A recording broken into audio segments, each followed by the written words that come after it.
Hello everyone, welcome back to my channel. কেমন আছো তোমরা সবাই? আশা করছি সবাই খুব ভালো আছো, আমরাও ভালো আছি। না, তবে আমার জানো তো গলার অবস্থাটা খুব একটা ভালো নেই। আসলে কি বলো তো, এই পরিবেশের সাথে এই দুদিনের মধ্যেই না ধাতস্থ হয়ে উঠতে পারিনি। আমরা তো প্রায় ওই 2.5 মাস মতো এই বাড়িতে ছিলাম না, বনগাঁয় গিয়েছিলাম। ওখানে গিয়েই এই কটা দিন কাটিয়েছি। তো বাড়ি এসে না মানে প্রচুর কাজকর্ম আর জলের কাজ করলে যা হয় আর কি। ঘড়ির কাঁটায় এখন সময় হলো দুপুর ওই 1:45 মতো। সংসারে যত কাজকর্ম ছিল সবটাই আমার কমপ্লিট। চলে গিয়েছিলাম স্নান করতে, আর এই স্নানে যাওয়ার আগে ভাতটাকে বসিয়ে দিয়ে গিয়েছিলাম। ওই মিডিয়াম টু লো ফ্লেমে ভাতটা বসিয়ে দিয়ে গিয়েছি, তাতে আমার দুটো কাজই হয়ে গিয়েছে, রদ দেখা কলা বেচা দুটোই। স্নানটাও হয়ে গিয়েছে আর এদিকে টুকটুক করে ভাতটাও হয়ে গিয়েছে। এখন একটু নিজে একটু সাজুগুজু করব। প্রতিদিন স্নান করে উঠে একটুখানি সাজুগুজু না করলে আমার আবার ভালো লাগে না, বুঝলে?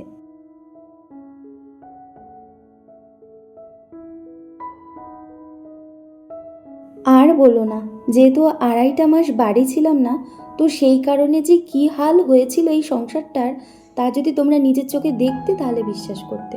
মানে যেদিকে তাকাচ্ছি সেদিকেই নোংরা। কিন্তু জানো, মাঝে মাঝে না বড়বাবু এখানে আসতো। ও যখন ওখানে ফিরে যেত, আমি ওকে জিজ্ঞাসা করতাম, হ্যাঁ গো, আমার এই সংসারটার কি অবস্থা? তখন বলতো কি, না না সবই ঠিকঠাক। আমি বলতাম, কোথাও ধুলো পড়েনি? বলতো, না না, ওখানে তো ভেন্টিলেটর নেই, তো ধুলো পড়ার কোনো প্রশ্নই ওঠে না। কিন্তু ওই যে কথায় আছে না, ছেলেরা কি আর মেয়েদের মতো অত কিছু খুঁতখুত বার করতে পারে? এদিকে সংসারের কাজকর্ম সারতে সারতে মানে বাড়ি থেকে যত জিনিস আনা হয়েছে সেগুলো ওই টুকটুক করে গুছিয়ে যাচ্ছি।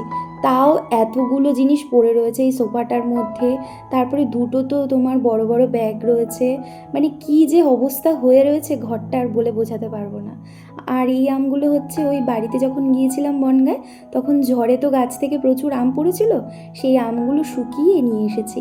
আর এখানে ওই মিলের থেকে ভাঙানো ওই হলুদ রয়েছে, মানে গোটা হলুদ, যেটা কাঁচা হলুদ হয় সেটা শুকিয়ে ভাঙানো রয়েছে। এই চানাচুরটা না বড়বাবুর ভীষণ পছন্দের। এটা আমাকে বাবা দিয়ে দিয়েছিল, মানে 2 প্যাকেট দিয়েছিল, বলেছিল একটা আমাকে খেতে আর একটা বড়বাবুকে খেতে। কিন্তু এখনো পর্যন্ত একটা রয়েছে, আর একটা পারিনি গো বাঁচিয়ে রাখতে। আর এই মিস্টার কুকি যে বিস্কিটটা, এটা বাংলাদেশি বিস্কুট, হ্যাঁ, মানে ভীষণ টেস্টি খেতে, জানো। বাংলাদেশ থেকে আমার এক ভাই এই দুটো আমার জন্য পাঠিয়েছে। এই যে এই রুচির এই ঝাল চানাচুরটা আর ওই মিস্টার কুকি বিস্কিটটা। মিস্টার কুকির 2টো প্যাকেট দিয়েছিল, একটা বনগাঁতে আমরা সবাই একসাথে খেয়েছি। আর রুচির এই ঝাল চানাচুরটা ওটা নিয়ে এসেছি, কারণ ওখানে কেউ এই ঝাল চানাচুর পছন্দ করে না। আর আমার আবার কি হয় জানো, স্নান যদি হয়ে যায় না, আমি আর যেন দাঁড়িয়ে থাকতে পারি না, এত খিদে পেয়ে যায় জানো। আচ্ছা, তোমাদেরও কি কারোর আমার মতো এইটা হয়? মানে স্নান হয়ে গেলে আমি যেন আর দাঁড়াতে পারি না, কতক্ষণে আমি কিছু একটা খাবো, আমার শরীরের মধ্যে যেন কষ্ট শুরু হয়ে যায়, জানো না। দাঁড়াও, এদিকে তো গল্প করে যাচ্ছি, এবার একটু ভাতটা দেখে নেই, ভাতটার কি অবস্থা। কারণ বেশিক্ষণ হয়ে গেলে আবার ভাতটা গলে যাবে। আমার আবার ওই নরম নরম ভাত না একদম ভালো লাগে না, জানো তো। ভাতটা একটুখানি দেখবো, তারপরেই রুচির ওই চানাচুরের প্যাকেটটা আগে কাটবো। কেটে ভাবলাম যে বয়মের মধ্যে কিছুটা ঢেলে রাখি। অত বড় প্যাকেটটা একটা বয়মে হবে না, বুঝলে। তো ওই জন্য ঠিক করেছি যতটুকু হয় ততটুকু ঢেলে রাখলাম, আবার বাকিটা আগুন দিয়ে পুড়িয়ে রেখে দেবো। কারণ গার্ডার দিয়ে রাখলে না তাহলে আবার নেতিয়ে যেতে পারে। চানাচুর খেতে আমি ভীষণ ভালোবাসি। একটা সময় ছিল বাবা তখন সপ্তাহে 3 প্যাকেট চানাচুর নিয়ে আসতো। 1 প্যাকেট পরিবারের সবার জন্য, আর বাকি 2 প্যাকেট সপ্তাহে ওই 7 দিনের আগেই শেষ হয়ে যেত। এত পরিমাণ চানাচুর খেতাম। তবে এখন আর ওরকম খাওয়া হয় না। কিন্তু জানো, এই চানাচুরটা যবে থেকে আমার হাতে এসেছে তবে থেকে মনের মধ্যে অস্থিরতা কাজ করছে, কতক্ষণে এটা খাবো।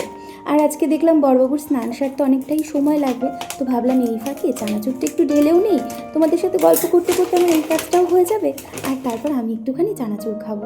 ভীষণ খিদে পেয়ে গিয়েছে গো। তারপরে বড়বাবু আসলে একসাথে ভাত খেতে বসে যাব। সংসারের প্রতিটা কাজ নিজের হাতে করছি, আর কি ভাবছি জানো, ভাবছি কতক্ষণে আমার এই সংসারটা আবার ঠিক আগের মতো হয়ে যাবে। দাঁড়াও, এই কাঠি ভাজাটা আগে একটু মুখে দিয়ে নিই। দারুণ খেতে। তবে না, যেরকম ঝাল ভেবেছিলাম সেরকম ঝাল না। প্যাকেটের উপর লেখা রয়েছে অনেক ঝাল, কিন্তু সেরকম পরিমাণে ঝাল নেই। আমার আবার ঝাল চানাচুরটা ভীষণ পছন্দের। যাই হোক, ওভারঅল চানাচুরটা ভীষণই ভালো খেতে। আর বাংলাদেশের খাবার কিন্তু ভীষণই সুস্বাদু হয়, জানো তো। যাই হোক, হয়ে গিয়েছে এটা। এবার এটাকে আগে জায়গা মতো রেখে নিই, আর প্যাকেট থেকে একটুখানি বাটিতে ঢেলে নিই আমার জন্য। তারপরে ভাতটা গড় দিয়ে ওই চানাচুরটা একটুখানি স্বাদ করে বসে বসে খাবো।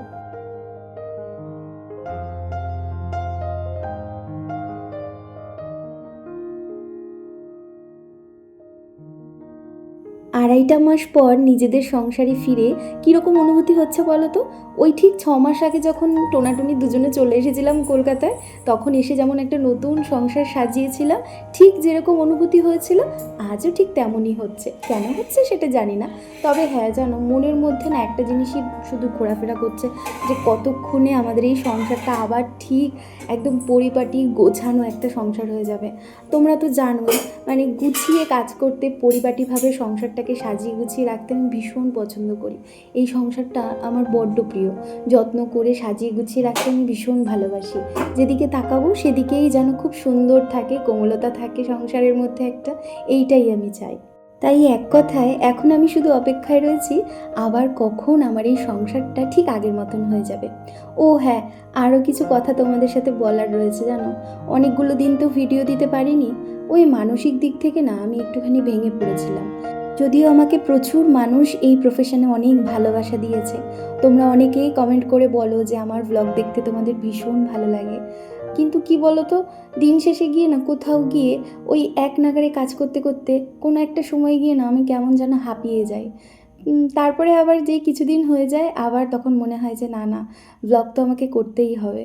জানি না কেন এরকম হয়, কিন্তু হাল ছেড়ে দিতে পারি না। মানে যতই দিন হয়ে যাক না কেন, একটা সময় গিয়ে মনে হয় যে না, আমাকে আবার শুরু করতে হবে।